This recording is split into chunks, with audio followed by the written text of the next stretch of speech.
Team is halfway through spring practice and it has just 7 sessions left. While Luke Fickell wanted to keep the focus on football when he met with reporters yesterday, he was peppered instead with questions about the departure of athletic director Chris McIntosh and what it means for his job, considering McIntosh was his biggest supporter despite the on-field struggles for the football program. He also was asked about the interim athletic director, Marcus Sedberry, who's worn many different job titles since coming to Wisconsin in 2022, including as Wisconsin's current football GM. When you've been to other places and you've seen how things are done, you get a lot of experiences. And I think that's one of the great things about Marcus. He's been in the NFL. He's been in several different spots, as an athletic director in the athletic role. So he's got a lot of great ideas. He's seen a lot of things very well done, maybe some things he would never do. So I think he's got a real balance to what he has. Again, Wisconsin's in the middle of spring practice. He'll be back on the field tomorrow for practice number 9. Turning to the Packers, they're putting the finishing touches on their plan for next week's NFL draft. For the first time since 2017, Packers likely not going to have a first-round pick. Their actual pick went to Dallas in the trade for Micah Parsons last summer. It would take a big trade to get back into Thursday's first round. Means that they likely won't pick until Friday night when they're on the clock at pick number 52 in the second round. Everyone should feel confident about their path forward. Exact Sciences has teamed up with UW Athletics to help promote eradicating cancer by preventing personalized treatment. The Exact Sciences program is unique as it connects UW student athletes with Exact Sciences' work to provide breakthroughs in cancer care and treatment. Exact Sciences and UW Athletics helping raise cancer awareness to make a difference in the Madison community. Learn more at exactsciences.com. Well, the Brewers and Blue Jays facing off again tonight at American Family Field. Milwaukee enters having lost 6 straight games for the first time since 2023. With this Wisconsin Sports Zone Network update, I'm Zach Heilprin. McGill's average velocity as of today was the same as it was last year at this time. Is he throwing the ball well? No. Is he giving up hard contact? Yes. Do they swing at it like they know what's coming? Yes. But the guy saved 30 games for us last year. I think he did, right? So my heart goes out to him right now and bleeds for him because he's feeling it. Yeah, hasn't been very good. There's a lot of options when we don't have a full lineup. There's a lot of options for other teams to try to exploit, and our guys never quit. That's bottom line. It's a tough one to handle.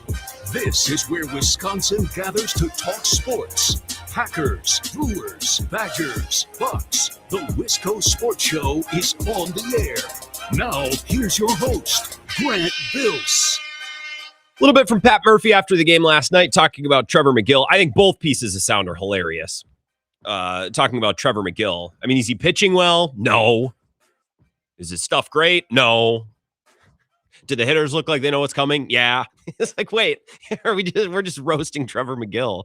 The second piece of audio might even be funnier. That's Pat Murphy. Pat Murphy basically saying, hey, with all of the injuries, look, I got to play guys like Lockridge, Perkins, Renifo, Hamilton, Mitchell, Matos, Ortiz. There's a lot of options. All right, there's a lot of options for guys a lot of options for pitchers and guys to attack. That audio about Trevor McGill. I know he's not trying to roast him, but that's kind of what. Look, is he pitching well? No. Is he throwing the ball well? No. Yeah. Do hitters look like they know what's coming? Yes. Do they swing at it like they know what's coming? Yes. Is his stuff good? Yes. Yes. Not really. Pat Murphy. No. Yes. No, not at all. They look like they know what's coming. It's just funny audio. Last night, we can get into the booing later. I don't find the booing discourse to be very interesting, but if that's something you want to talk about, we can get to that. I want to talk a lot of Brewers tonight. It's the Wisco Sports Show. My name is Grant Bill, so we'll start with the Brewers. We're going to talk Badgers in the last half hour. Jesse Temple, Badger Connect, will make his weekly visit. And look, I'd like to think that I put my heart and soul and all of my effort into every interview that I conduct on this show. Jesse's been an interesting case. Jesse is a writer's writer, a journalist's journalist. And I think he tolerates the platform of sports talk radio. I don't know that he loves it. I'd say he tolerates it and is sometimes amused by it. I think after, how long has he been coming on the show? At least a year? Feels like at least a year? I'm whittling away. I'm whittling away. I recorded with him about an hour ago. It's really good. We talk about Chris McIntosh, what comes next in the athletic department, maybe where that athletic department went wrong over the last couple of years. Really, really good. So if you're not going to be able to be listening in an hour and a half, and I know not everybody listens to the entire show live, if you're getting in the car and heading home from work now, make sure you circle back and listen to that interview. I already posted it on the YouTube page, but the podcast always and the live stream are available after the fact on the Wisco Sports Zone app, which is what you should download and use to consume all the shows on our network, not just this one. We'll start with the Brewers losing their 6th straight. They lost in 10 in extras because we needed to prolong the suffering last night. I understand they have injuries. No Yelich, no Churio, no Andrew Vaughn. Terang was banged up. Yeah, I got it. I know they are injured. And I understand it's early. They've only played 16 games. They're 8-8. I did the math earlier. I think it's correct. 16 games out of 162 equates to 9% of the season. That's a little bit less than 10% of the season. Math checks out. It's not even Memorial Day. We're not panicking. Yeah. I know they have injuries. Yes. It's early. Yes. Pat Murphy. Wait, one more time. Pat, can you tell me, is it early? Do you have injuries? Yes. Yes. Okay. You have injuries. It's early. Yes. Yes. I get it. Okay. But this team is in trouble. The offense stinks. The bullpen might stink worse. The starting pitching is fine. But even if the starting pitching was really, really good, which it's not, it's just fine to good. I think it's solid. I think you can win a lot of games with this rotation if your offense doesn't stink, which it does. And if your bullpen isn't a liability, which it is. They're in trouble. That doesn't mean they will remain in trouble for the entire season. That doesn't mean they will stink all year. We don't know that. I can't guarantee the future. This offense could get healthier and could get a lot better. An offense that has Yelich, Terang, Contreras, Churio, Vaughn, that could be a kick-ass offense, which would certainly lessen the load on the bullpen. That's not cope. That's very reasonable. They get healthy. The offense plays better. The bullpen is responsible for less. That's reasonable. The problem is that could take weeks, more likely months, month and a half, 2 months. So it could get better. They could get healthier. They're not always going to suck. I don't know. I can't tell you that to a certainty. But during the weeks or months until the offense gets healthy, last night's game is the type of game you need to win. Like, that's the game you need to win. When you're treading water and when you're trying to get healthy and when you're trying to settle the bullpen and figure out who's pitching where, and this guy's trying to get his command and figure out his stuff, this guy's trying to get healthy. When you're treading water and trying to figure things out, last night's game is the exact type of game you have to have. You just have to have that game. You're at home. You're off an off day. Your ace is on the mound, and he was good to very good.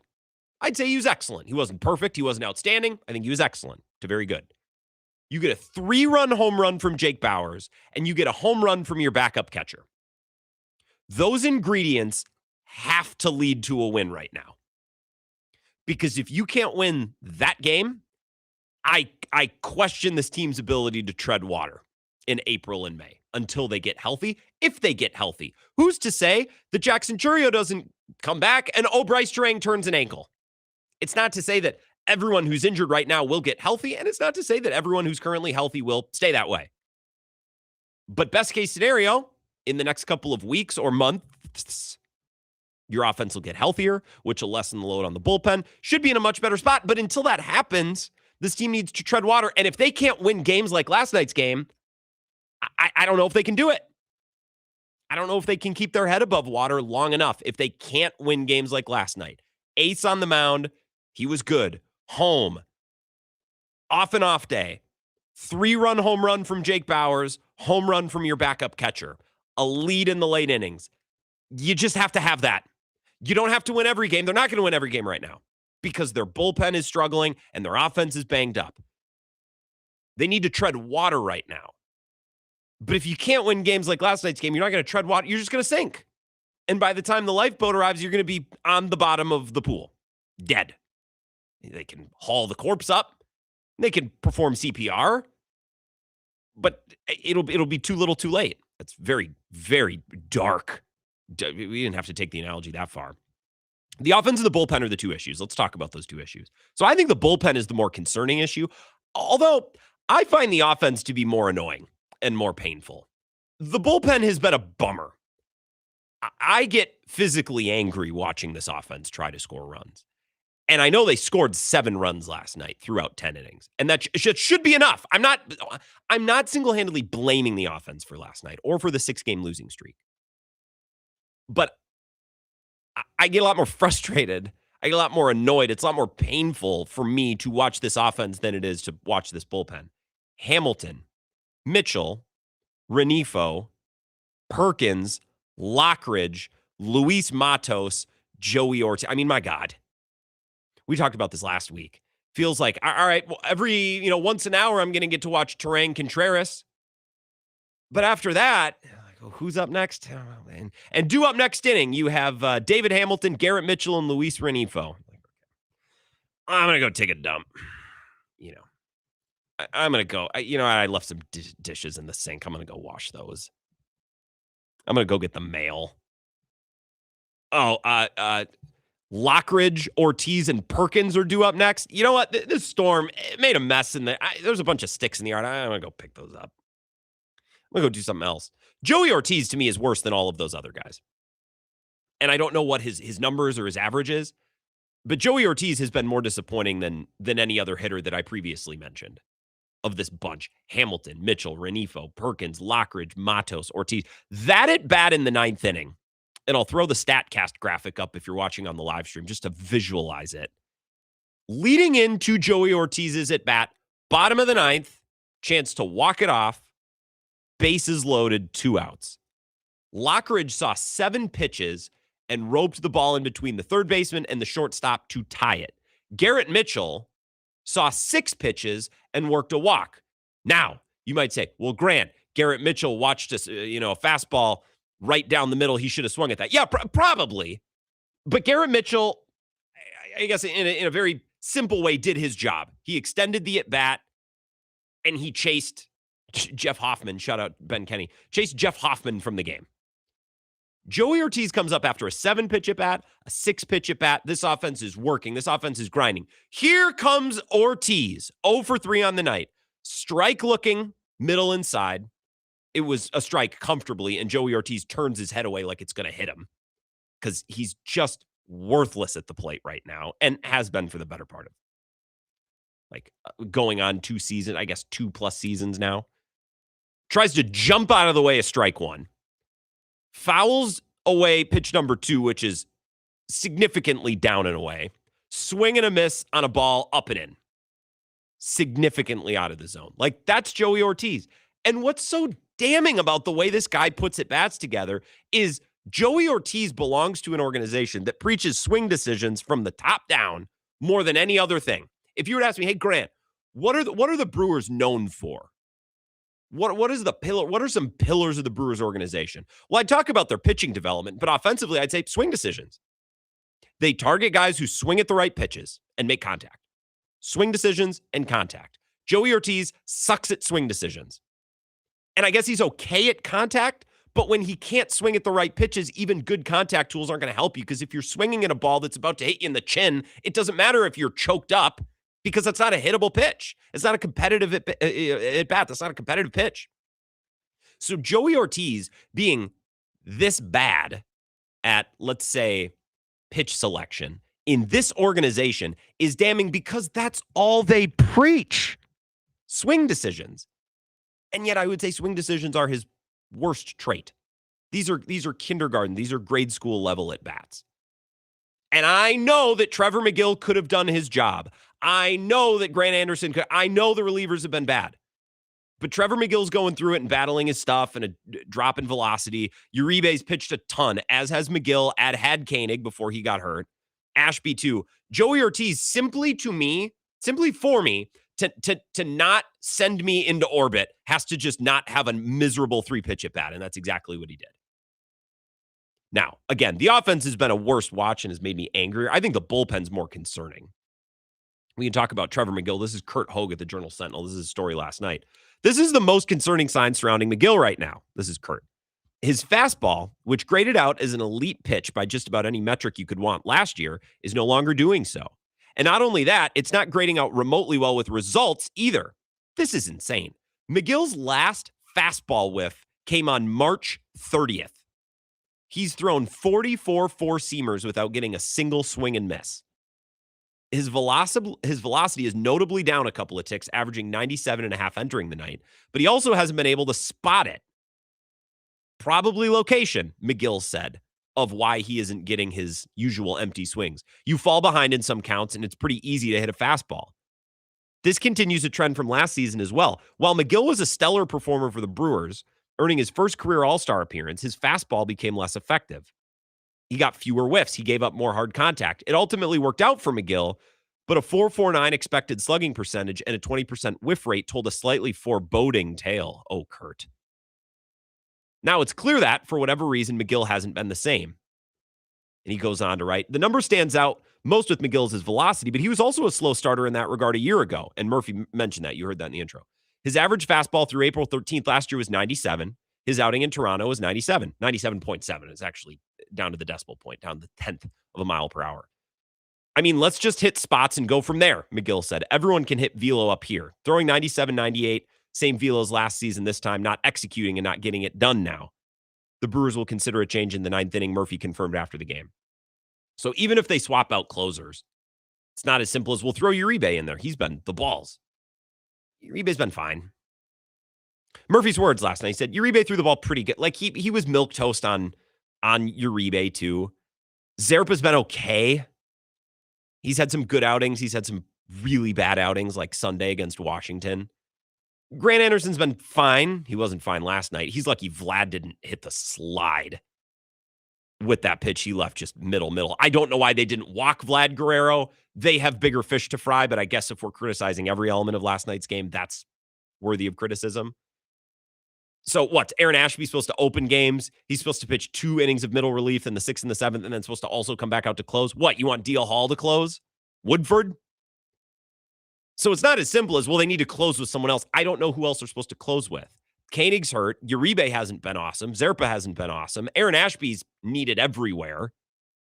And okay, if you want to talk about DL Hall closing, fine. But then, okay, someone's got to pitch the 6th and the 7th and the 8th. Like, their bullpen just hasn't been good enough, which has been a nightmare. Their offense has been bad, and that's really annoyed me more. David Gasper an hour ago, he's been on the show a bunch, says, dating back to last Tuesday, April 7th, the trio of Luis Renifo, David Hamilton, and Joey Ortiz are a combined 3 for 51. Renifo is 0 for 19 in that span. By the way, Luis Renifo, last night, was it in the 9th or the 8th, giving Joey Ortiz a run for his money in terms of crappy at-bats. Also, then he turned around in the 8th and gave a run away. I think it was in the 8th, because he fielded a throw from Garrett Mitchell at third and thought that, oh, I know, I'll tag the runner in the face instead of just putting my glove down at the foot of the bag and taking the easy tag. So he cost the Brewers a run there. He's turning in some of the worst at-bats ever. And going back to the Washington series when McGill blew that save, like, Renifo was playing way back on the bunt, and Pat Murphy kind of got after him in the postgame presser saying Renifo needs to spot that and play up. So Renifo's been asked at the plate. He's been asked in the field. He's been asked fielding throws at third. He's in an 0 for 19 slump. This team's in trouble. Doesn't mean they'll always be in trouble. Doesn't mean they'll suck all year. They need to tread water right now. And if they do so until they get healthy, they could be just fine. But if they can't win games like last night, then you're not going to win enough games. If you can't win at home with Miz on the mound, getting a 3-run home run from Bowers and a home run from your backup catcher, if you can't win that game, there's going to be very few games that you can win. If you can't score and can't hold a lead and you can't win games like last night, you're just in a really tough spot. I'll take your Brewers calls after this, 608-321-1670. This is the Wisco Sports Show with Grant Bills on the Wisconsin Sports Zone Radio Network.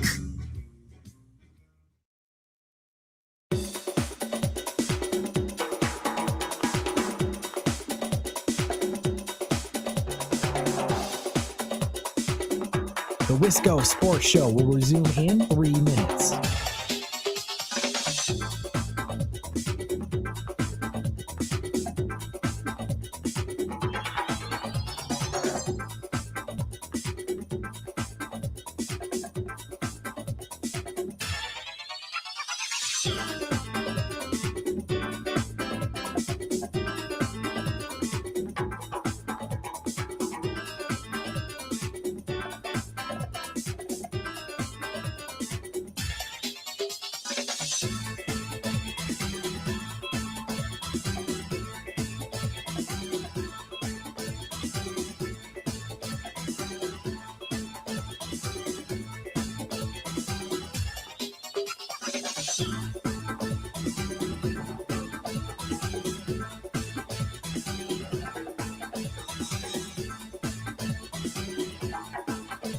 The Wisco Sports Show will resume in 2 minutes.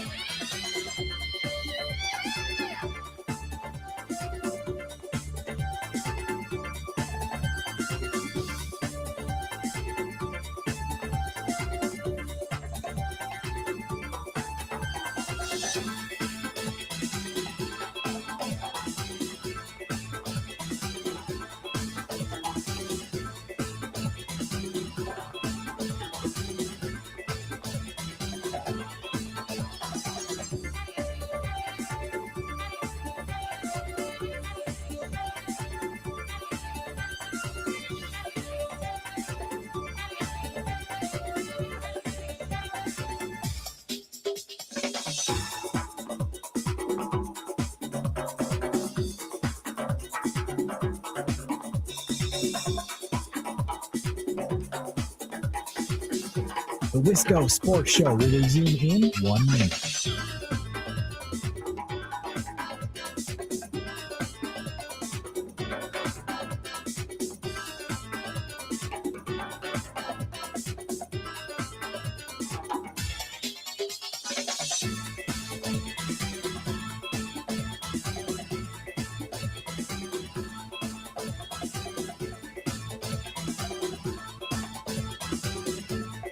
The Wisco Sports Show will resume in 30 seconds.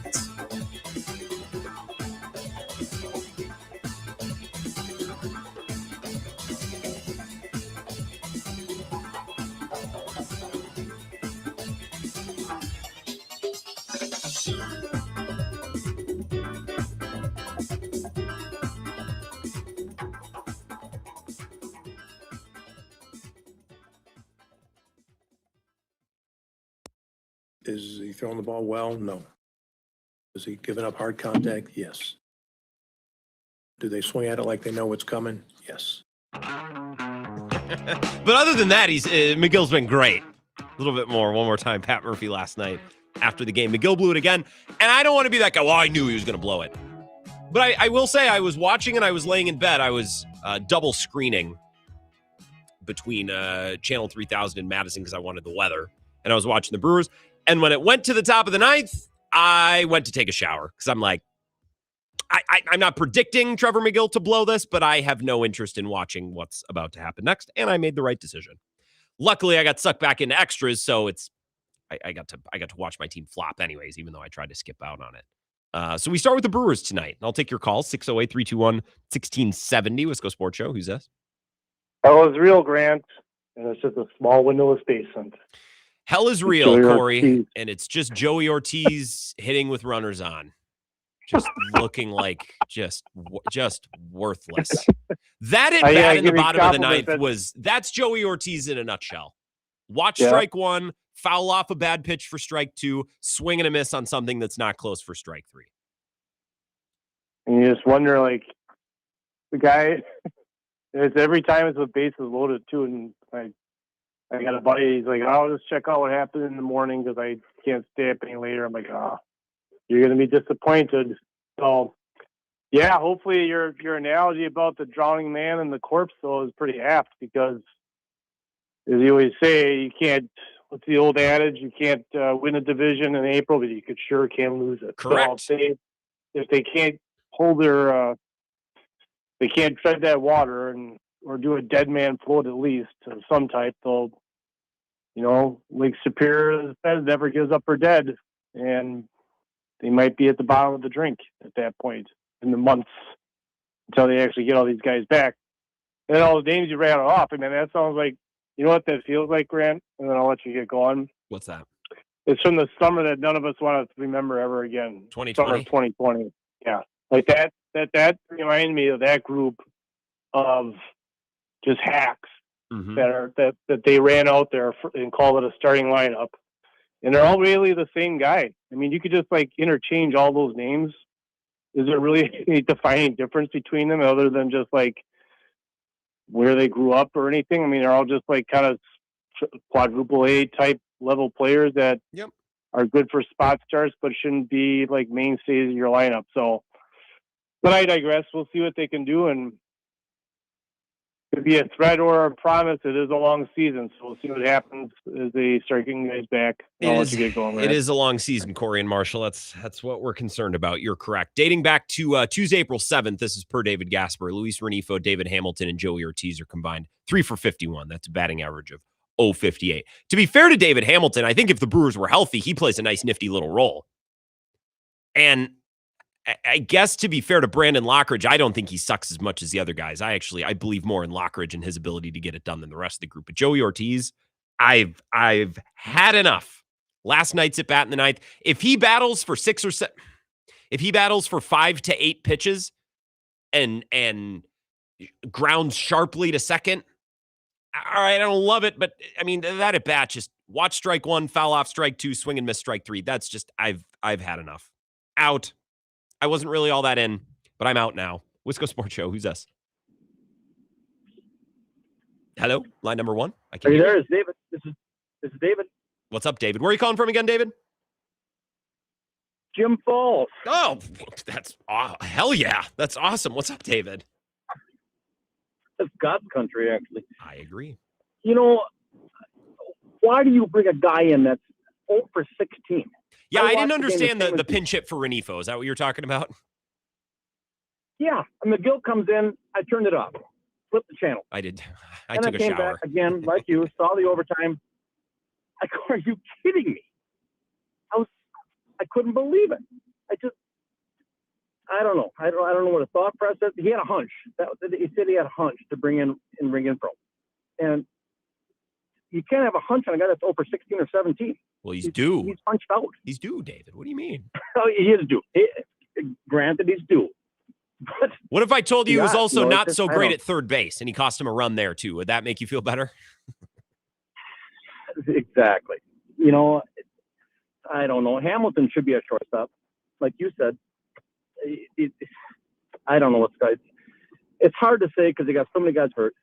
And again, what you said, when they bring the guys back, they should be batting excellent. I mean, they should be batting 280 average all the time with their 5 guys in that are hurt. Yeah. Contreras, obviously, he's still there, hitting good, but I don't know. They're hard to watch. You know, you want to be loyal.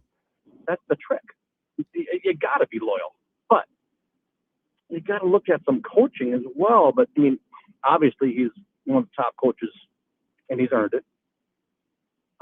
Except for the playoffs, but I don't know. That's just my 2 cents. First time caller. No, I appreciate it. Thanks, sir. No, appreciate you. Thanks for yeah. We'll have to talk again soon. Thanks for listening up in Jim Falls. I can only imagine how much water is coming over Jim Falls and the flowage and Big Falls down towards Fall Creek on the other side of Wissota. Appreciate the call. Was it David? I think it was David. Thank you for the call. Sorry if I'm misremembering your name. Hope to chat again soon. Yeah, I didn't understand the pinch hit for Renifo. I'll take my chances with David Hamilton. I'll tell you what, I like David Hamilton more than the rest of those guys. Because David Hamilton, if he is in a healthy lineup, I think he serves a nice, nifty, neat little role. Get on base, good base runner. Like, I think he can be scrappy Caleb Durbin 2.0. It's not his fault that he's like batting 5th or 6th. Joey Ortiz should know better. And Renifo should be a competent player. Garrett Mitchell, I don't know. Whatever. 608-321-1670. 2 more here. Wisco Sports Show. Who's this? Oh, Grant, was last night's loss just a kick to the huevos? It was a kick to the huevos, and not only was it brutal to watch because they blew the lead, and I think in a bigger picture, and I said this, but I'll reiterate, like, those are the games you need to win when you're treading water. If a team comes in, if the Phillies or the Blue Jays come in and Vlad hits 2 home runs and you get 10, there's just certain games where you're not going to be able to compete, missing all the bats they're missing. I get that. Last night, that's a game you have to have. That's a staying alive type of game. And to lose that game, like, you're not going to be able to tread water if you can't hold on and win games like that at home with Miz on the mound. Yeah, absolutely. Do we know why Miz got pulled early? Was he losing his stuff a little bit? I mean, he was only at, 76 pitches, I think? I think he was just giving up some contact. He had given up a couple home runs. But like, again, from Pat Murphy's perspective, would you rather take your chances with Mizorowski or like, hey, let's get Zerpa in the game? Let's start the parade of DL Hall, Zerpa, Uribe, McGill. Like, even if the starter is not perfect, I still think I'd take my chances with 1 more inning of Miz or 2 more hitters of Miz. Yeah, couldn't agree more, because then maybe you can shift some chairs around and have a rebate pitch in the ninth. But, I digress. I think we do have to put a little bit more blame on Garrett Mitchell for taking a walk during that at-bat. I get he's extending the inning, but we have so much evidence and data around Joey Ortiz with the bases loaded that it's almost criminal of Garrett Mitchell to let Ortiz come up in that situation. Yeah, he watched, I think it was pitch number 5 of the at-bat. I'll throw the graphic if you're watching the live stream. It was right down the middle. And that's kind of a pitch. Now, like, passing the buck, Cone, is good. And I think if you have lesser hitters, and this team does, fighting off pitches, extending at bats, taking walks is good. But at some point, somebody needs to get a hit. And passing the bat from Garrett Mitchell to Lockridge to Ortiz, I think it's good process, but you're never going to get the results if nobody ever delivers the hit. And I just think Garrett Mitchell is much more likely to get the hit than Joey Ortiz. So Garrett Mitchell to get the bat off his shoulder, that 5th pitch of the at-bat, it was a slider up middle, was perfect, could have hammered it. And he watched it like, yeah, he took a walk, which is a good result, I guess. But at some point, somebody's got to get a hit, to your point. Yeah, it's like leaving a bag of food out for a dog. Are you mad at the dog for ripping into it, or are you mad at the owner? Yeah, are we mad at Joey Ortiz, or am I mad at Garrett Mitchell for allowing the inning to extend to Joey Ortiz? I guess that's a good point. Yeah, I'm still just really worried with this left side of the infield. All these injuries we have stack up, but none of our shortstops or third basemen are injured. We don't have anybody coming back to save those positions. So I don't know. I think pressure's on Matt Arnold. Make a move, call somebody up. We've seen enough. David Gasper put out a great stat about just the black holes that are those, Rengifo, Ortiz, those guys. So Rengifo, Ortiz, and Hamilton, who again, and Cone, I appreciate the call. Have a good night, friend. Okay. You as well. Thank you. Cone Roller, make sure you stick around. You're a Badger booster. You're a big UW guy. Jesse Temple in an hour, and he brought it today. I recorded with him. So if you want to talk about call-ups, Cooper Pratt has an OPS right now in AAA of 481. That's not going to cut the mustard. If he's hitting 171 and has an OPS under 500, that's just not a player you're rushing to bring up to improve on what you already have. Jet Williams has an OPS of 488. That's not good enough either. So if Cooper Pratt can't get his batting average above 200, the Brewers aren't going to bring him up. And again, if you're watching on the live stream, pitch number 5, the only pitch that Garrett Mitchell saw in the zone was pitch number 5 of the at-bat, slider, called strike, 86, belt high. That has to be put in the Harley Davidson or the Mountain Dew deck or whatever it is up there in right field. That has to be it. And I think sometimes, I talked about this last year, this woodpecker approach, we're passing the bat, just get to first, get the at-bat to the next guy. I understand that's a good approach. I think sometimes these hitters get so into their head where they're afraid to swing, or they're trying to circumcise the mosquito offensively, and I think it hurts them. I also don't think Garrett Mitchell's that good of a hitter, but it's relative once you get past Turang and Contreras. I don't think Garrett Mitchell's great. I think he's 2-3x the hitter of Joey Ortiz, because Joey Ortiz is a jackass offensively. I love how Cone's like, we're not putting enough heat on Garrett Mitchell, who took a walk. You know what I mean? This is not a bad result, but he did what? That slider, belt high, middle, 86. That's got to be a pitch. Wisco Sports Show. Who's this? Hey, Grant, it's Jeremy in Eau Claire. How you doing? Good. It's been a little bit. What's up? Oh, yeah, it's been a little bit for sure. Yeah, no, this game last night, nobody wanted to have a bigger meltdown today than I did. It's a good thing you didn't talk to me last night after the game. Let's put it that way. But anyway, what I wanted to mention too is another thing that's not being talked enough about too is that if you look over the course, so prior to last night's game, it was reported that last year the Brewers were 8-7 at this same point in time last year. Mm-hmm.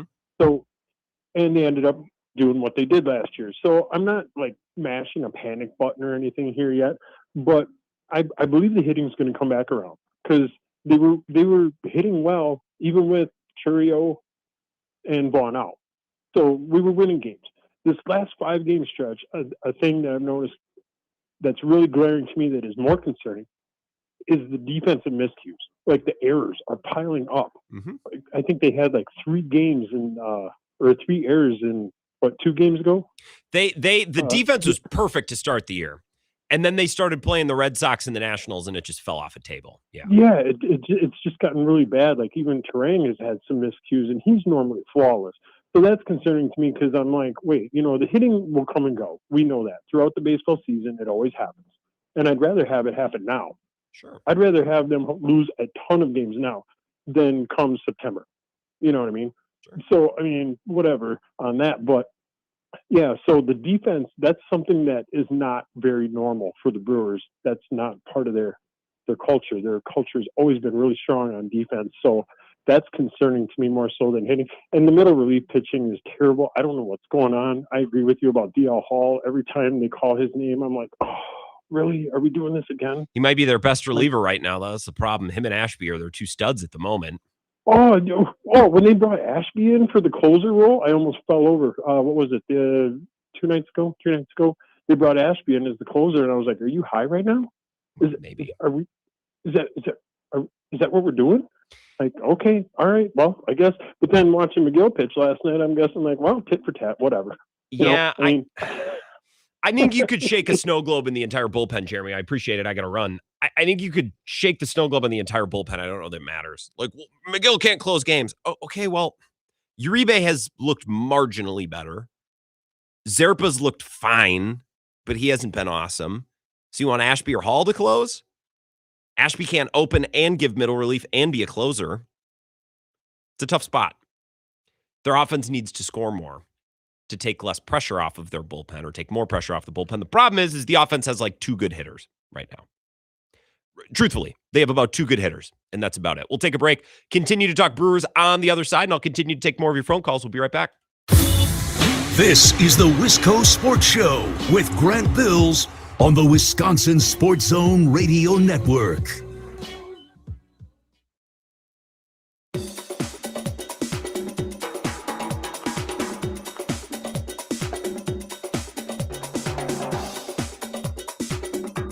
The Wisco Sports Show will resume in 5 minutes.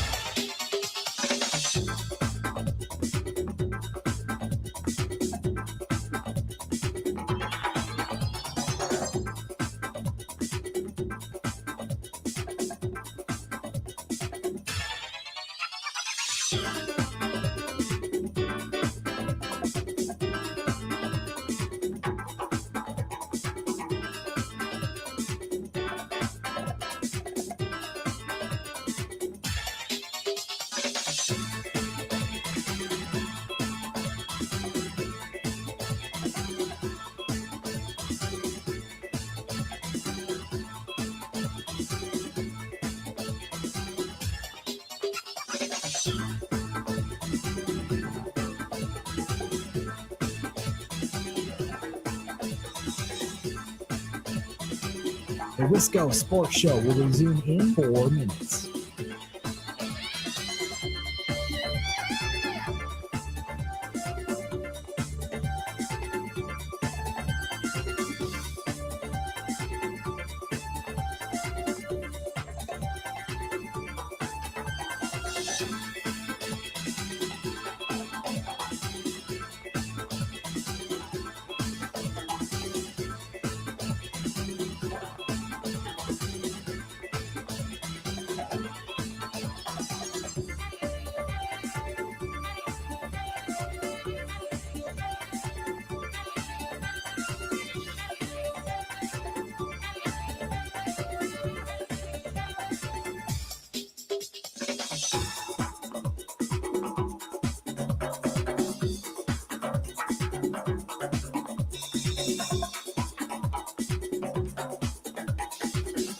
The Wisco Sports Show will resume in 3 minutes.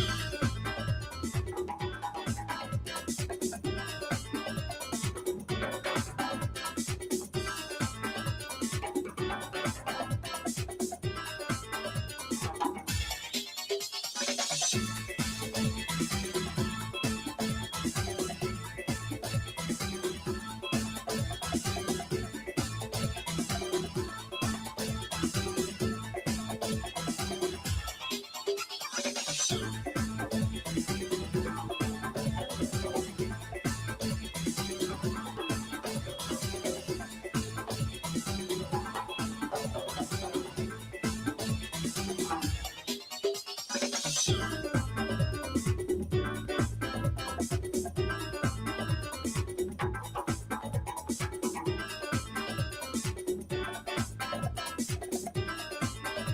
Wisco Sports Show will resume in 2 minutes.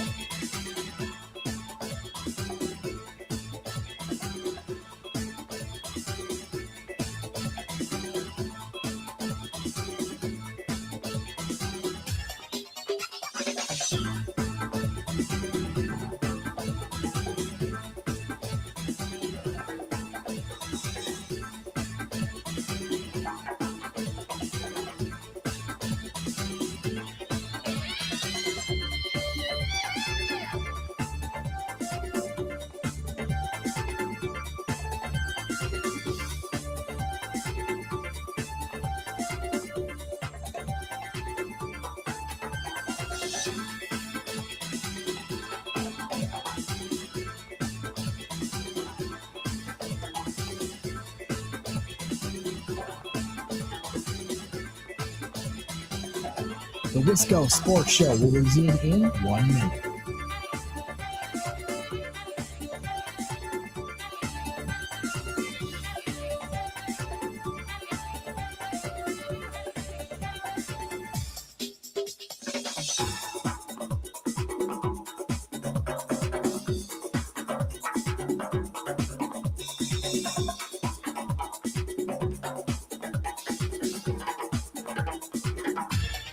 The Wisco Sports Show will resume in 30 seconds.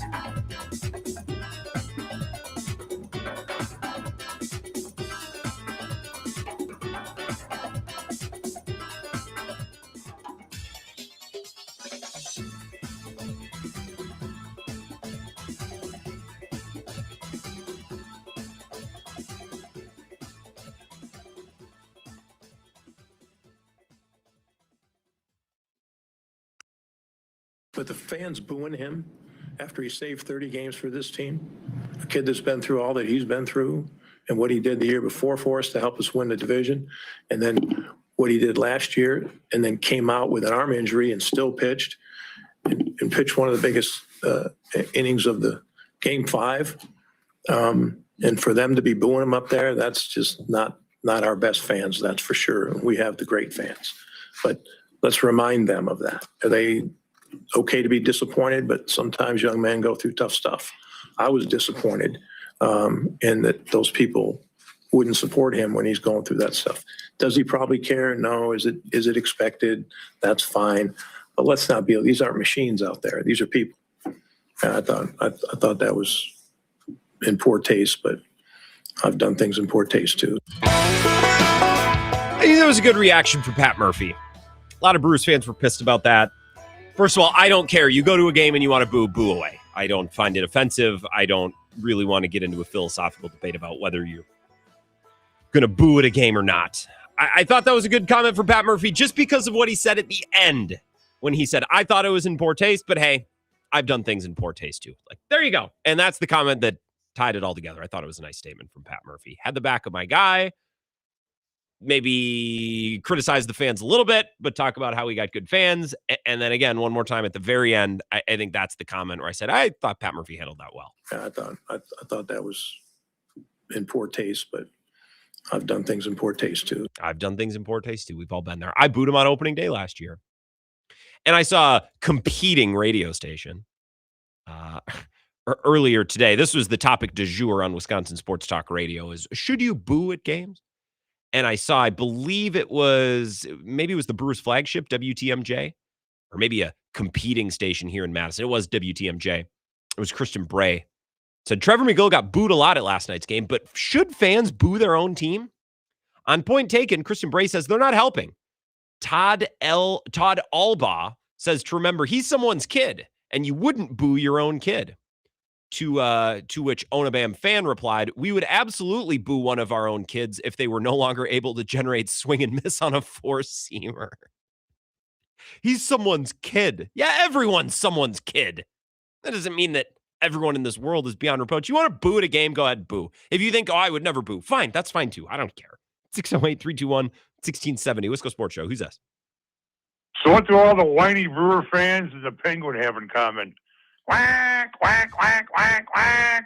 Not your All best, they do is but quack. not your worst. The I mean, Cubs, they've lost 6 in a row, Dave. They've lost 6 games in a row. 500. And you're 500. Stop quacking and why the wet panties. The Cubs are 8-9 and have scored 83 runs. You Brewers have scored 87. Case closed. Now, as far as the booing, hey, here's the deal. I wish I would have done that WTM Jake, that clown. Your son's not making $15 million a year, only working, 5 innings a week. You damn right, you boo their ass right up the field and boo them right out to the parking lot. They're not paying $15 a hot dog, $10 a beer, $100 for a ticket, and getting paid $10 million to go out there and pitch 3 hops a week? Yep. 3 innings? Hey, Pancake Man, you damn right you boo. And I wish more people would boo. And I'm even a fan of throwing crap in the field. That's just me. Your distaste. Everybody out there, right field bleachers should boo as he's warming up. I liked when the student section talked about Luke Batgirl should be fired. Mm-hmm. Because the fans don't have a recourse. Sure, we can boycott, but we all know fans are stupid. The only way you change it is by not going, which I did. I gave up my season football tickets. But the other reason I call it Jesse Nelson, I like the first question you have, but hey, all you reporters, I'm going to save you $50,000 like going to journalism school. I'm going to give you the one tip to make you successful. It's not the first question you ask that makes you sound stupid or intelligent. It's the follow-up question. There, I just saved you all 5 years of school. The follow-up question is the most important one. When you don't ask one, then guess what? Your interview is null and void. Who cares? Interesting. So is this quack, quack, quack. I think that's a perfect place to cut the call off. Dave from Monona. It's very funny. I didn't know Dave was on hold. I'm glad that I played Pat Murphy's commentary on booing. And to be clear, yes, I would boo my own kid, like Onabam fans said, if they could not generate swing and miss on a 4-seamer. That stat is genuinely hard to believe. Kurt Hogue at the Journal-Sentinel wrote about it earlier today. I'd recommend you go read his story. McGill's last fastball whiff came on March 30th. He's thrown 44 4-seamers without getting a single swing and miss. That's not good. I don't think his fastball works if it sits at 97. I know that's where he started last year. Is he going to be able to get back to 100 this year? We will see. I don't know. But his fastball doesn't work at 97, especially if he can't locate it, and he hasn't been able to. It's a flat fastball. Flat fastball. It's flat. A lot of motion. There's not a lot of... It's a hammer. And if a hammer doesn't swing at 100 and it swings at 96, it ain't going to work. Guys have been jumping all over it. Or as Pat Murphy said, do they look like they know what's coming when they're in the box? Again, as Pat Murphy said, yes. Do they swing at it like they know what's coming? Yes. Yes. 608-321-1670. Wisco Sports Show. Who's this? Grant, Tony from Texas. It is always great to hear it's always great to hear from Wisconsin's very best blind salesman. I love Dave from Monona. And didn't he sound like Gilbert Godfrey when he was doing the Aflac duck there, Grant? Yeah, he did. That's good. Pretty impressive. Hey, I've been watching that show Homeland again. I don't know if you ever watch it. You ever watch that show Homeland with the CIA national security stuff? Showtime? I have not. Oh, Claire Danes is in it. And Mandy Patinkin. Claire Danes, the very lovely Claire Danes. Yes. She was on a show in the 90s with Jared Leto, if you remember that show. A little bit before your time. That's okay. Yeah. But anyway, I was watching Homeland. Great show. It shows you, though, don't trust the Saudis. I see Live Golf. I know LaCroix Butler is probably disappointed about this. Live Golf is going under. Did you see that? I did, and I saw somebody point out today, it's like, well, if this goes under, all of these golfers are free to go over to the Kingdom of Saudi Arabia and try to navigate their breach of contract in their court system. Good luck with that. That just feels like, you think the court system's difficult to navigate in the United States? A right to a speedy trial. Yeah, right, Tony. Yeah, go over to Saudi Arabia and try to navigate that. I can't imagine that would be easy. Well, this is sounding a little bit like, what's Carmen Policy's kid's name that's running the pack right now? Ed. Ed. Big Ed. I think. Yeah, Silent Ed, as they call him, right, on the other show? Yes. Ed Policy. It's a little bit Ed Policy, these Saudis. Kind of like, hey, we're not going to, look out for your football team. You better start donating more. I'm kind of concerned about the Packers. And then I see we're in the mix for Dexter Lawrence. Always in the mix, right? I know Cone Roller loves that. We're in the mix for Dexter Lawrence. But I'm more about the Packers right now, the offseason, the draft, the Brewers. It is what it is. Why is anyone fired up about the Brew Crew? I have no idea. Weird topic, Grant. I would stick with the Packers and just planning about the draft. But, hey, it's not my show. It's your show. Thank you. That's all I got, Thank Grant. you. Thank you, Tony. Are they in the mix on Dexter Lawrence? I've seen certain analysts, posit on their shows. It's like, it would be a natural fit for the Packers. They need a D lineman. They're all in. They're trying to win. They don't have a first-round pick this year or next year, and they're getting ready to pay Kraft, Watson. They just paid Love. They just paid Parsons. I don't know if they want to pay Devontae Wyatt. I don't know. They just extended McKinney. I know the salary cap is fake and you can maneuver it, but I don't know that it makes economic sense. I don't know if it's viable. No, tell that to Les Snead and the Rams. Okay, sure. They could. It seems very un-Packers-ish. So I don't know that they are in the mix on Dexter Lawrence. I think people have, again, posited, thrown it out there. What about the Packers? Sure, but I think about that's the extent of it. Tony, I'd talk about the Packers if they give us anything to discuss. This draft is dead. There's nothing juicy. Who's the spiciest pick? Who are we sitting around saying, well, I wonder where that guy's going to go? Jeremiah Love, the running back?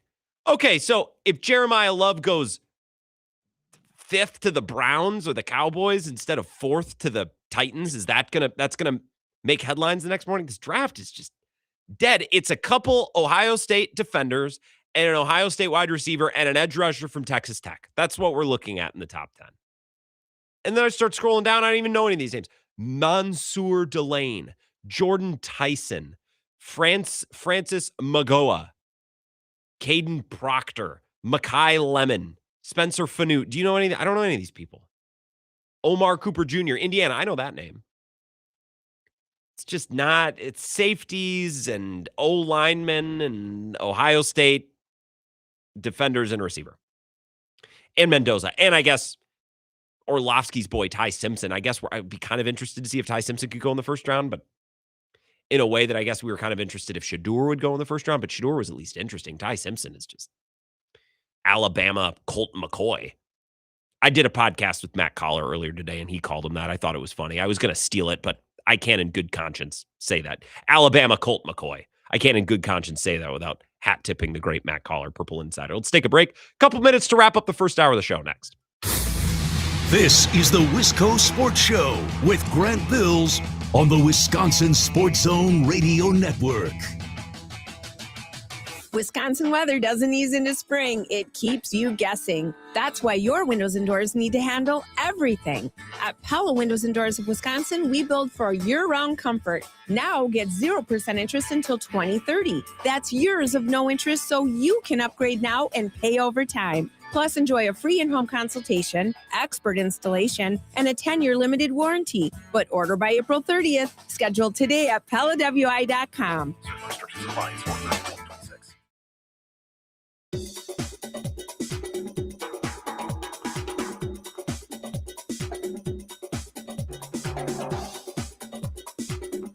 The Wisco Sports Show will resume in 3 minutes.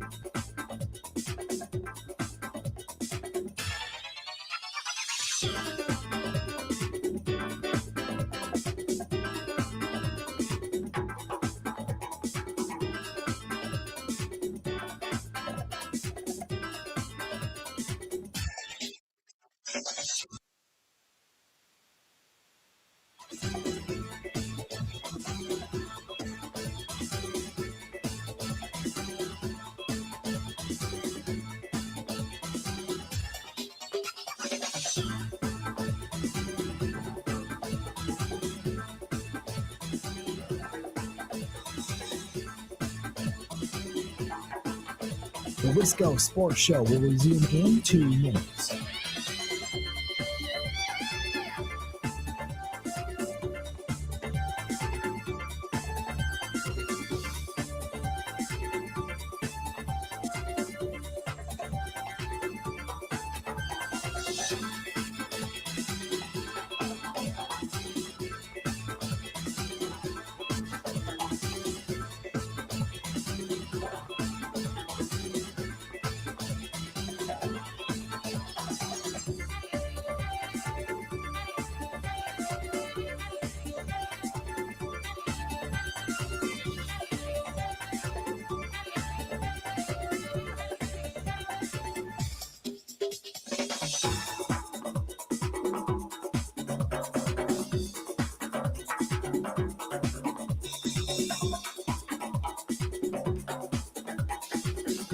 The Wisco Sports Show will resume in 1 minute.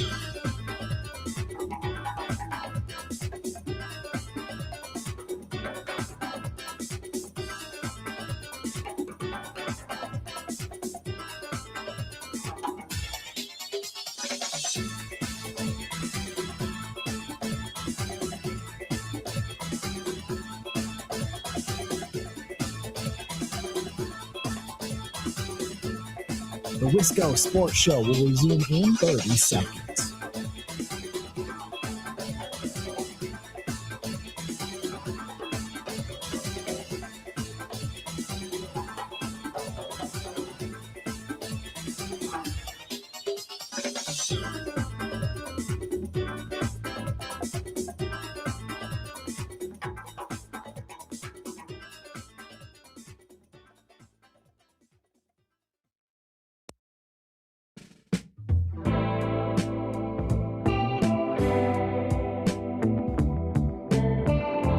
Final segment here. We're going to talk Badgers next hour. Jesse Temple at 5:30.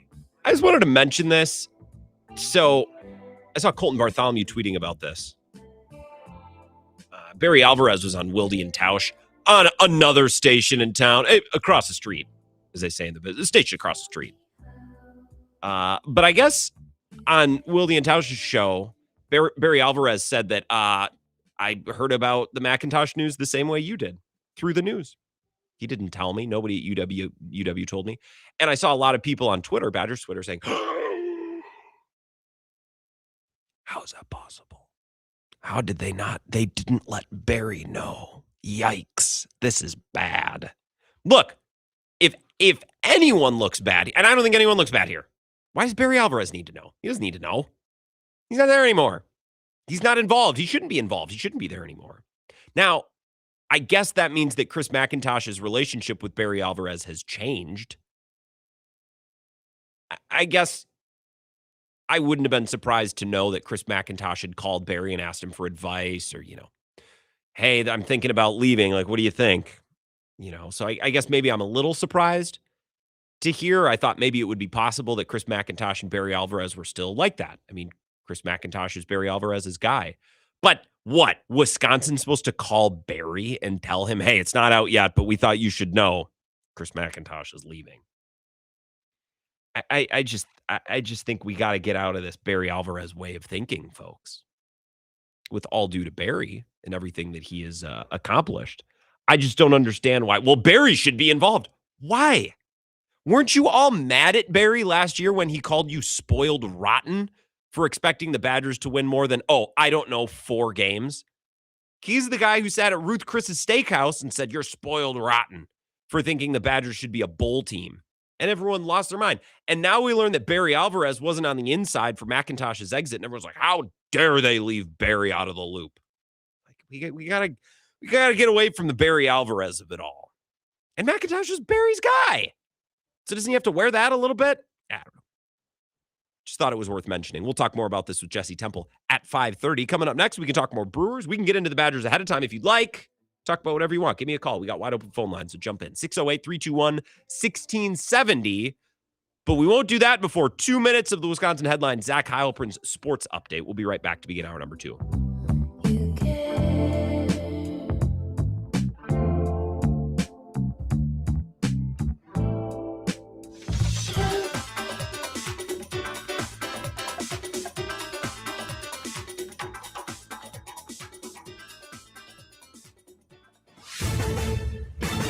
This is a Wisconsin Sports Zone update. Well, the Brewers' losing streak has reached 6 games, their longest in 3 years. Latest came in extra innings last night against Toronto, where Milwaukee's bullpen faltered once again. The struggles even led to fans booing closer Trevor McGill.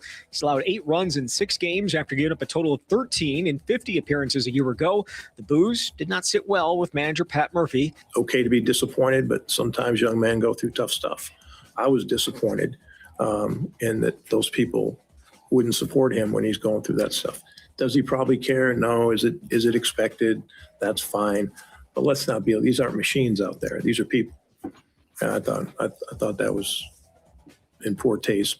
Brewers will look to snap their losing streak tonight as they once again face the Blue Jays. Milwaukee will send Chad Patrick to the mound. He's 1-0 with a .73 ERA. Toronto counters with Dylan Cease. He's got a 2.45 ERA through his first 3 starts of the season. First pitch set for 6:40. Meanwhile, the Crew will be without Christian Yelich for about a month after he suffered a groin injury over the weekend. ABC of Wisconsin is the largest apprenticeship program in the state, with more than 2,000 active apprentices in 12 different skilled trades. In the ABC apprenticeship program, you earn while you learn on the job, get paid to go to class, and graduate with a job in your craft, but without the huge college debt. Explore 12 different construction trades in one spot at buildyourcareerwi.org or just search online for ABC of Wisconsin. Well, the NFL draft now just 8 days away. Things get going next Thursday in Pittsburgh. Packers figure to be quiet on night one as they do not have a first-round pick thanks to the trade for Micah Parsons last year. They are scheduled to be on the clock for the first time with pick number 52 of the second round. Green Bay has a total of 8 picks right now over the 3-day draft. With this Wisconsin Sports Zone Network update, I'm Zach Heil, Prid.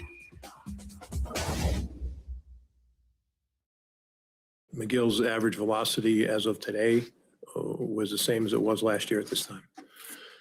Is he throwing the ball well? No. Is he giving up hard contact? Yes. Do they swing at it like they know what's coming? Yes.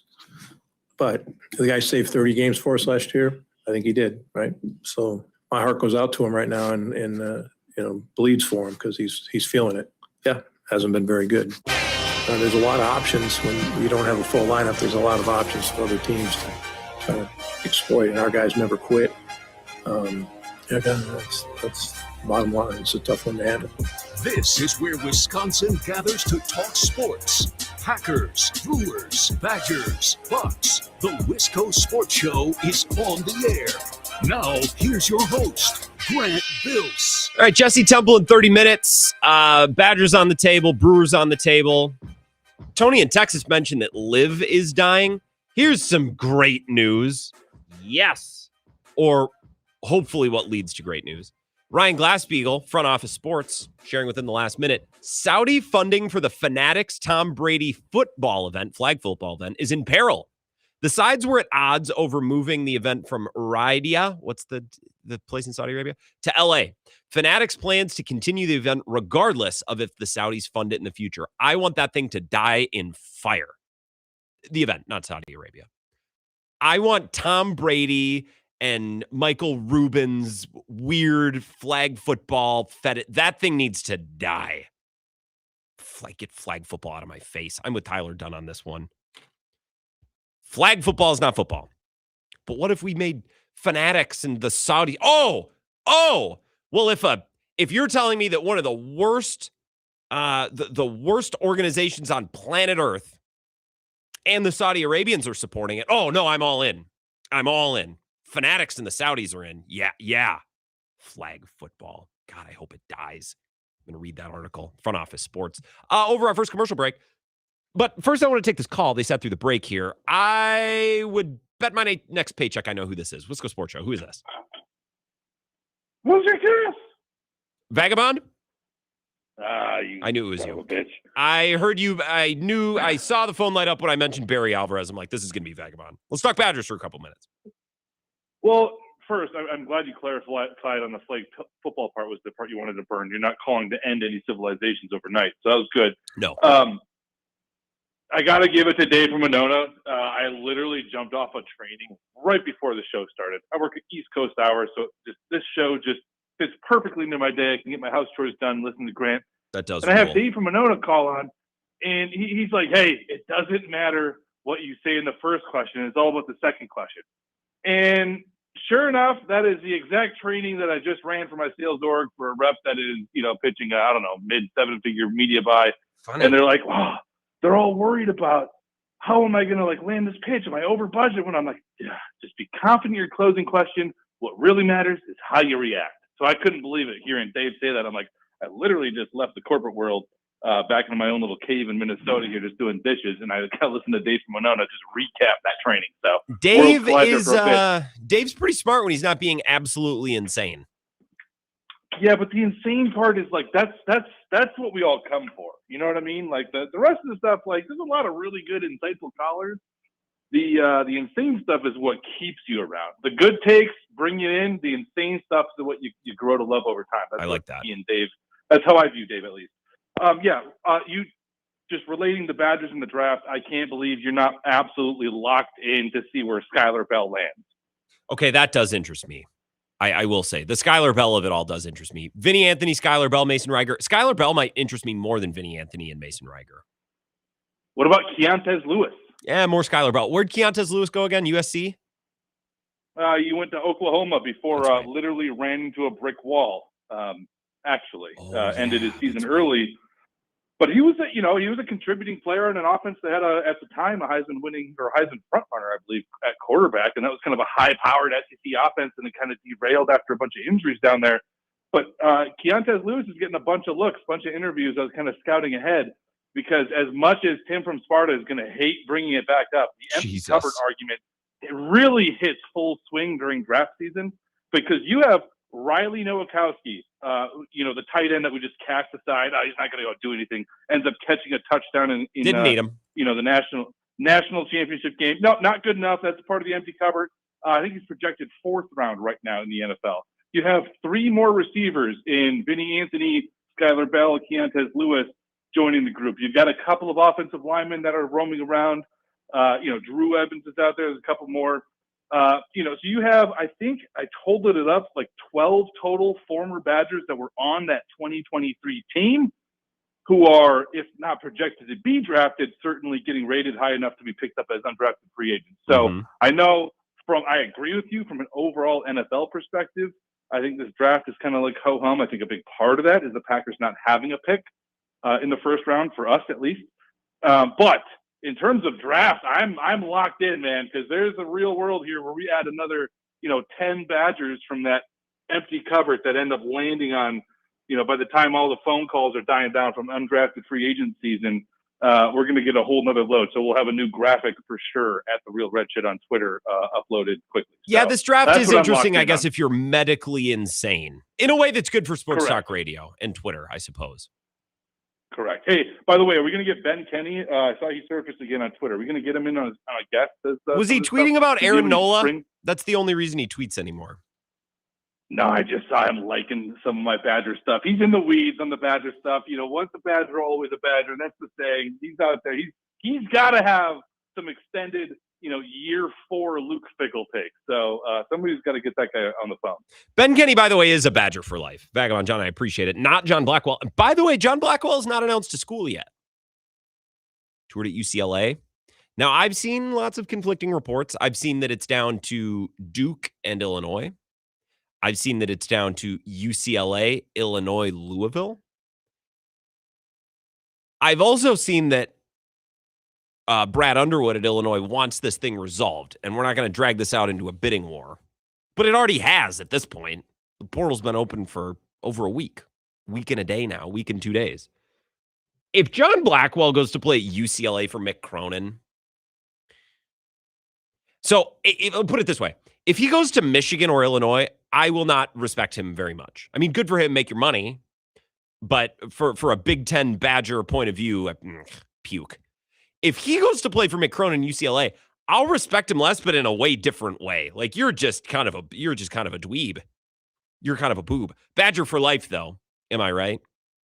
Ben Kenny's Badger for life. John Blackwell. I love how you can leave it on your way out the door to go to another school. You can say Badger for life. It's like, well, no, that's actually not. It's actually the antithesis of what that means. Take another call here. 608-321-1670. Wisco Sports Show. Who's this? It's Darnell. Hey, Darnell. I love a Vagabond John Darnell the chump back-to-back. This is a good collar combo. I like this. Nice.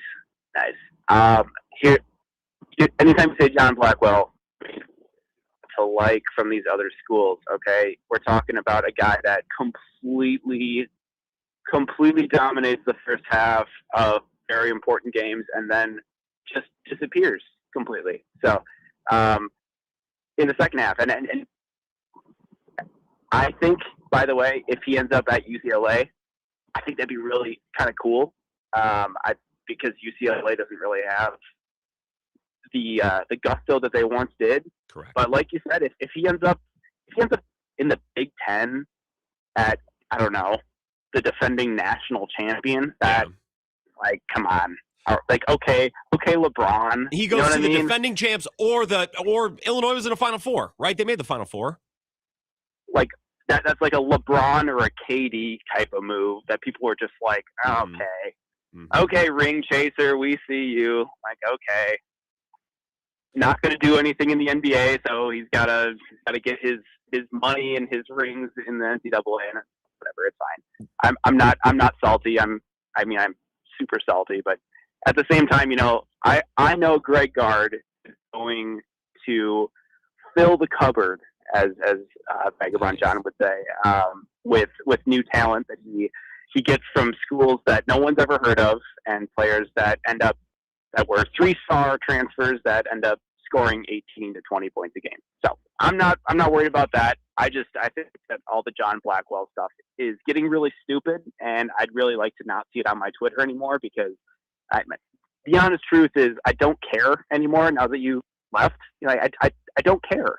Like, that's awesome. I'm glad that you're starting a bidding war for yourself, and you're posting yourself in UCLA jerseys, but Illinois you already committed to Illinois or whatever it is. I'm done with it. So maybe I'll mute John and Blackwell on my Twitter so I don't have to see that stuff. I mean, it is doable, Darnell. I appreciate it. You got softball tonight? Oh, it got rained out. Go figure. I'm sorry. At least it didn't get hailed out. Appreciate it, Darnell. Somehow my car doesn't have a scratch on it yesterday. I'm not sure how that happened. Our building got struck by lightning during the show. Golf ball-sized hail fell on the east side, and in like baseball-sized hail in like Black Earth, Cross Plains, west side. Matt in Cross Plains, I hope he's doing okay. My car somehow doesn't have a scratch on it. I also, announcement, tangentially, I'm into the weather now. It could be selfish financial interests. I don't have a garage to park in. So I guess it could be that I'm worried about my car. And my weather obsession that I found over the last 48 hours is just an extension of my financial concern with my automobile. I also am open to the possibility that now I've reached an age where I just care about the weather. I think it's a little bit of both, but I think that second thing is very real. I think I just care about the weather now. I was watching, as we were leaving work last night, Savannah Brito, I believe it is, Channel 3000 was live streaming, driving around in a car over towards, I'm snapping like I'm gesturing to a producer. I'm just snapping to try to think. Not McFarland. It's on the other way. Mount Horeb. Thank you. Thank anyone. So I was watching that live stream. I got home. I turned on Channel 3000. I'm just, give it the radar, the totals, all of it. And I think it's because I was wondering if my car was going to get smacked or slabbed by hail or by a tornado. But I think I'm just into weather now. I think I've reached that age. So I'm 28, around 30. Maybe that's when the World War II stuff starts hitting. I'm not sure. I'll get there. I don't know when. It's just part of becoming an adult. I care about weather now. What can I say? Oh, and one more thing on John Blackwell. If he's going to UCLA, I know he had a really tough year personally. I don't know if he's bounced back from that yet. The travel to and from the West Coast, I would worry about him in that environment. Wisco Sports Show. Who's this? Hey, this is Kyle and Holman. Hey, Kyle. What's up? One, I wanted to just revisit the excellent comeback from Kate yesterday to Dave when he was talking about when women earn their money on their backs or their jobs, and Dave without did say resistance, that, yes. she instantly said, "Dave, you can't even see the photo." Yeah, I about crashed laughing at that. That was awesome. That was very funny. Dave, for reference, if you missed yesterday, Dave from Monona called in. Kate was here to talk about the Diana Rossini thing, and he was referencing the pictures of Rossini and Vrabel. He can't see. So Kate said, Dave, you can't even see the pictures. You're blind. So I forgot about that. Yeah, that was great. And then I was driving down to Madison today, and there's this dead zone from like Toma to Madison where we can't pick up your station. Yep. And I used to stream it on the sports app, and it said that it's been deactivated. Is there a way for us to still stream you guys when we're not in an FM? Yes, sir. So the reason the WK2I app deactivated is it's all been rolled into our very handy Wisco Sports Zone app. You can listen to WK2I on there. And you're going to have not only the live radio feed, but the podcast, the live stream for Bill's show, for Ebo's show, for the camp, the swing, everything's on there. The Wisco Sports Zone app. That's what you're going to want to get. cool. And then lastly, I'm really excited to sit for 4 hours and not see the Packers make a draft on the first day of it, even though they have plenty of capital to trade in. I'm just really looking forward to that. It's going to be relaxing. I appreciate the call. Drive safe in that dead zone. Here's what's going to happen, okay?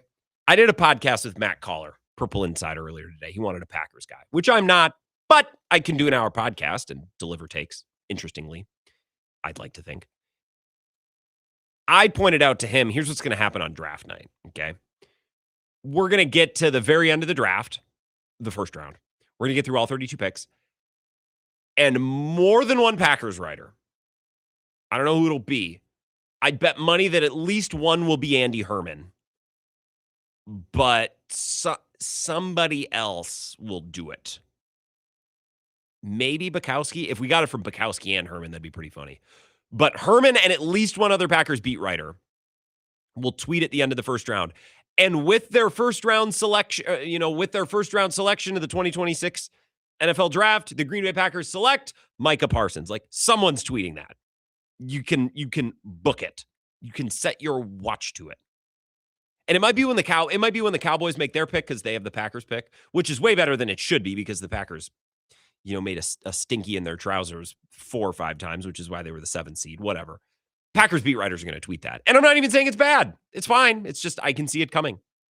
It's just predictable. So I'm not predicting. I'm spoiling what will be tweeted on draft night. I'm just going to get out ahead of it. All right, let's take a 3-minute break. Couple Brewers thoughts before we break and get to Jesse Temple at 5:35. This is the Wisco Sports Show with Grant Bills on the Wisconsin Sports Zone Radio Network.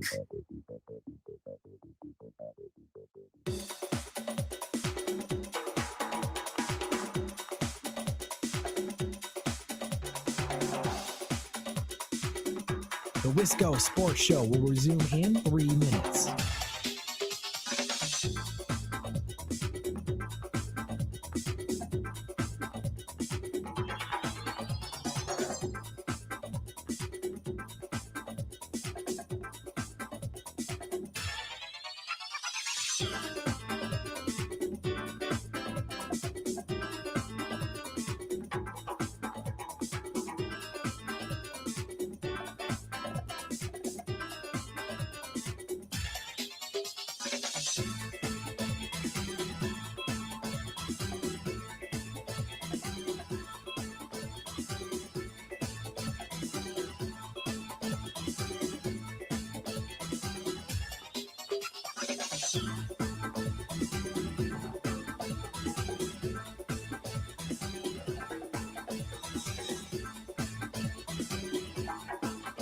The Wisco Sports Show will resume in 2 minutes.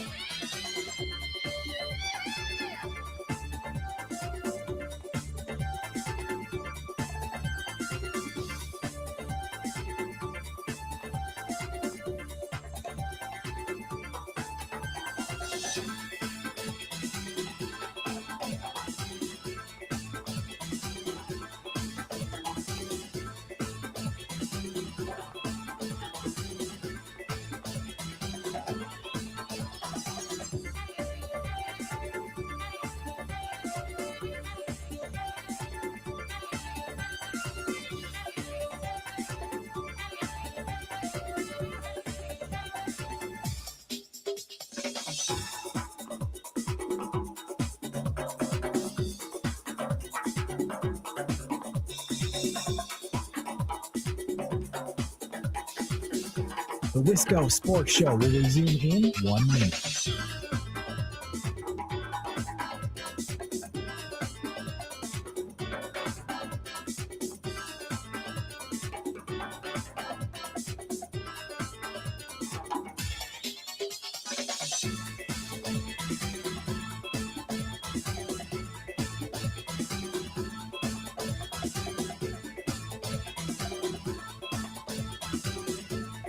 The Wisco Sports Show will resume in 30 seconds.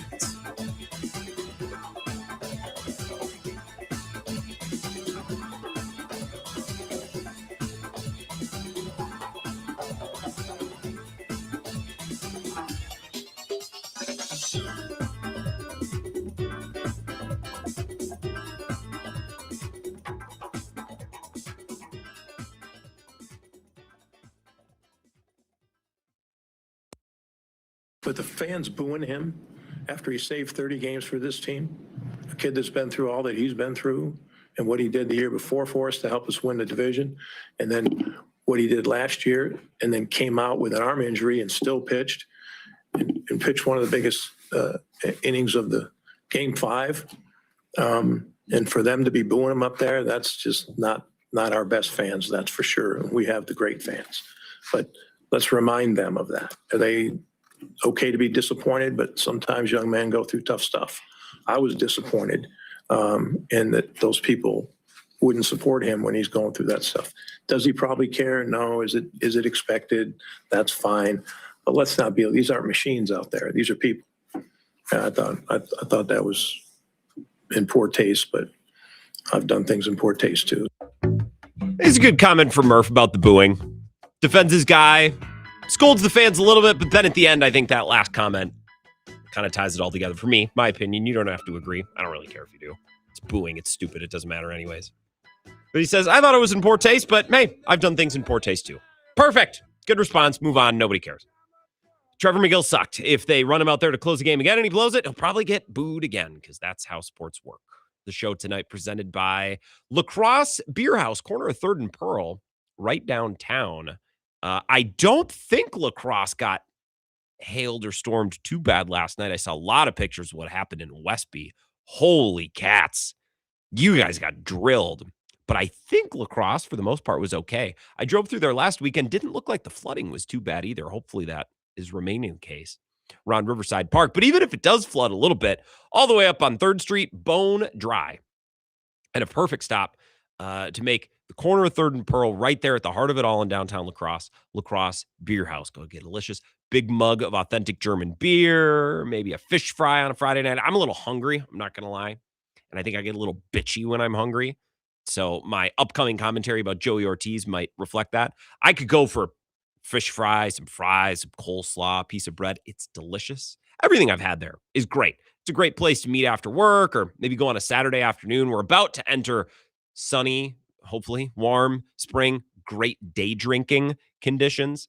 And that spot downtown, again, right in the middle of it all, right where it's all going on, the corner of 3rd and Pearl downtown. Appreciate Lacrosse Beer House for supporting the show. And if you're in Lacrosse, I'd appreciate you stopping down and having a cold one at the very least to thank them for that. And I'll even say to those of you listening in Madison or in the Fox Valley or in Eau Claire, you're going to have a reason at some point before too long to be in Lacrosse because state track's coming up. One of the coolest events, I think, of the Wisconsin sporting calendar. Maybe you're helping the daughter, the son, the niece, the nephew move from the dorm at UWL or Viterbo or Western. You're going to be over there soon. So I just ask next time you're there, if you can, you got a little time and a couple bucks, stop down and support them. It's appreciated because they really support the show. Help make it possible. There's some text coming in here, 608-321-1670. Jim in Cottage Grove says, just thought I'd let you know that 96.7 on the radio, at least here in Cottage Grove, is not working. So I have to listen to my phone on the Wisco Sports Zone app, just putting that out there. Well, the app is great, so it's a good thing you have it, Jim. I know that our engineers are doing some tower work today. Jim, there's been some big storms, a lot of lightning strikes. So that can affect radio signals and radio towers. Our building got hit by lightning yesterday. So that might be a part of it. I'm not involved with these conversations because what am I going to do? Go up on the roof with a wrench? But if there are any issues, that's why you have that app handy. And of course, the AM signal, I would check that too, because a lot of times there's an issue with one. Sometimes there's not an issue with the other. Madtown Ryan says, what capital do we have to get a first-round draft pick? Well, I mean, you could bundle a couple of picks and move up. I just don't think that's what the Packers need. You need depth at corner, depth at O-line, depth on the D-line. Just sprinkle picks along. Second round, third round, fourth round. You got 2/5, 6th, and 7th. Just sprinkle. Sprinkle. If anything, I'd be trading down in this draft because I don't think this draft is anything special.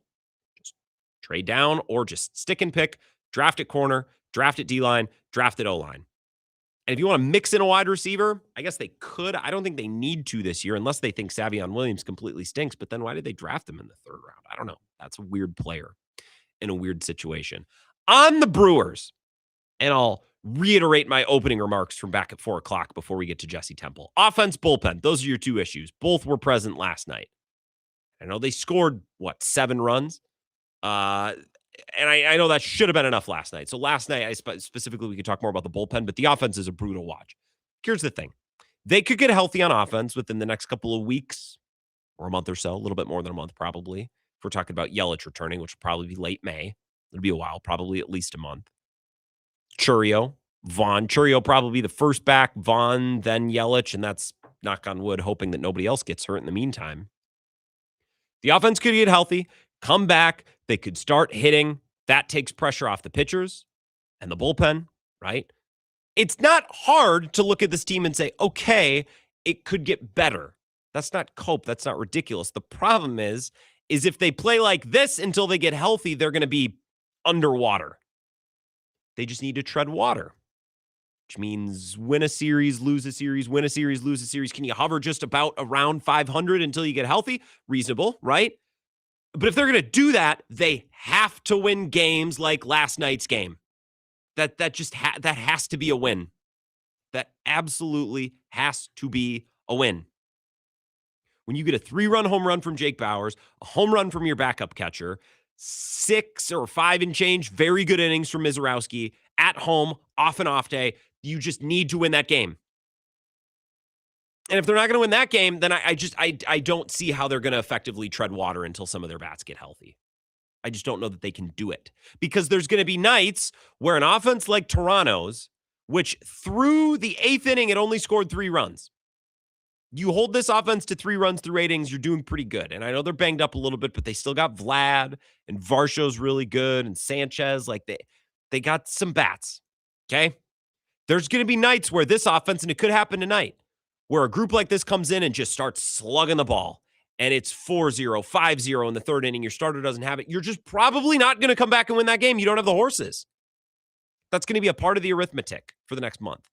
But games like last night, where you get a 3-run home run from Jake Bauers and your ace is rolling and you're at home and you're off a bye and your relievers should be rested and in as good a shape as possible, you just have to win that game. Because if you can't win games like last night's game, I just struggle to see how you're going to win many at all. And that's a concern for a team that's trying to tread water. Does that make sense? I don't know what they're supposed to do with McGill. The stat of the day from Kurt Hogue, McGill's last whiff on his 4-seamer, his fastball, came March 30th. He's thrown 44 4-seamers without getting a single swing and miss. His velocity is noticeably down a couple of ticks, averaging 97.4 entering the night, but he also hasn't been able to spot it. This continues a trend from last season as well. While McGill was a stellar performer for the Brewers, earning his first career All-Star appearance, his fastball became less effective. He got fewer whiffs, gave up more hard contact, and it ultimately worked out for McGill, but a .449 expected slugging and a 26 or a 20.6% whiff rate told a slightly foreboding tale. Now it's clear that for whatever reason, McGill hasn't been the same. They could take him out of the closer role. They can't just throw him to the side. Uribe hasn't been awesome. Zerpa's been okay. Koenig's hurt, and I don't know that I would expect him back. Hall and Ashby are fine. Woodruff, that guy. It's just not great. So if McGill's relegated to the 7th or the 8th, fine, but he's at least got to be a passable, workable pitcher. If they can't win games like last night's game, I fail to see what games they are supposed to win. In order to tread water, you need to win games like last night's game. It sucked not just because they had a lead, but because they had so much go their way and they still weren't able to slam the door and get it done. We're going to have Jesse Temple on in just a couple of minutes. Very excited to talk Badgers with him, but I also got to shout out another sponsor, Kai Chevytown in Menominee. Thank goodness my Malibu unscathed by hail. I can't believe it. A little bit of a miracle, like, when there's an earthquake that hits a town and you read the story, the only structure that remained standing was the church. Act of God. That's how I feel about my car. Kai Chevytown, they're less than a mile off Interstate 94, exit 41, the north side of Menominee. They've been doing this for 3 generations, and people keep coming back because they treat people right. They do business the right way, not just in buying and selling cars, whether they're new or certified pre-owned cars, but servicing cars as well, helping people keep their car, their investment on the road, operating well, tip-top shape so it's safe for them and their families who they're driving around. You can go online to schedule service with their award-winning service department or look at their inventory. It's updated daily. ChevytownUSA.com. Be wise. See Kai's for the best buys. Jesse Temple going to join us from Badger Connect next. This is the Wisco Sports Show with Grant Bills on the Wisconsin Sports Zone Radio Network. Wisconsin weather doesn't ease into spring. It keeps you guessing. That's why your windows and doors need to handle everything. At Pella Windows and Doors of Wisconsin, we build for year-round comfort. Now get 0% interest until 2030. That's years of no interest, so you can upgrade now and pay over time. Plus, enjoy a free in-home consultation, expert installation, and a 10-year limited warranty. But order by April 30th. Scheduled today at PellaWI.com.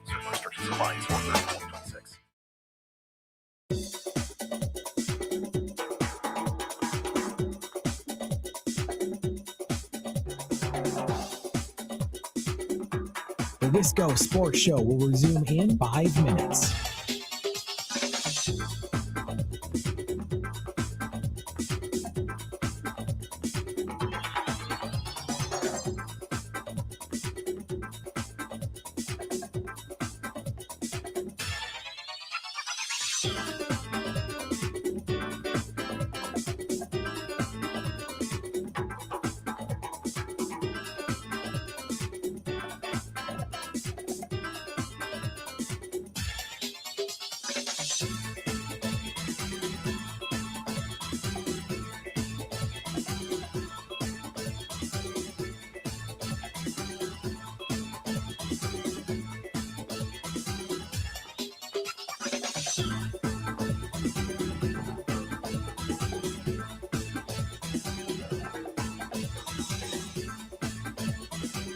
The Wisco Sports Show will resume in 4 minutes.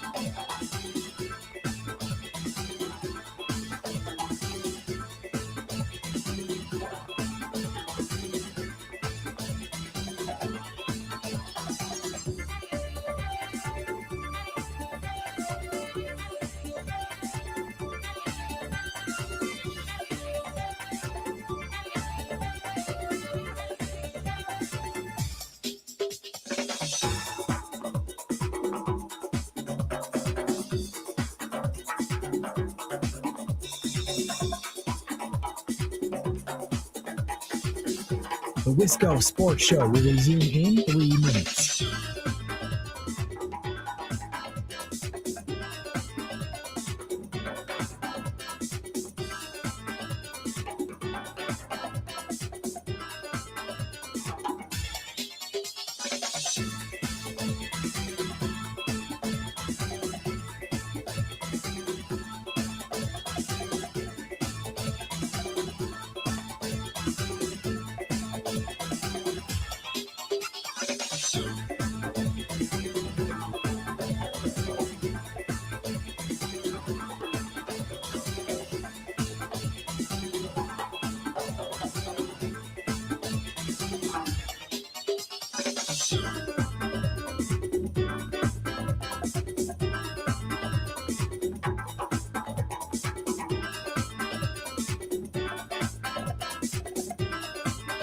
The Wisco Sports Show will resume in 2 minutes.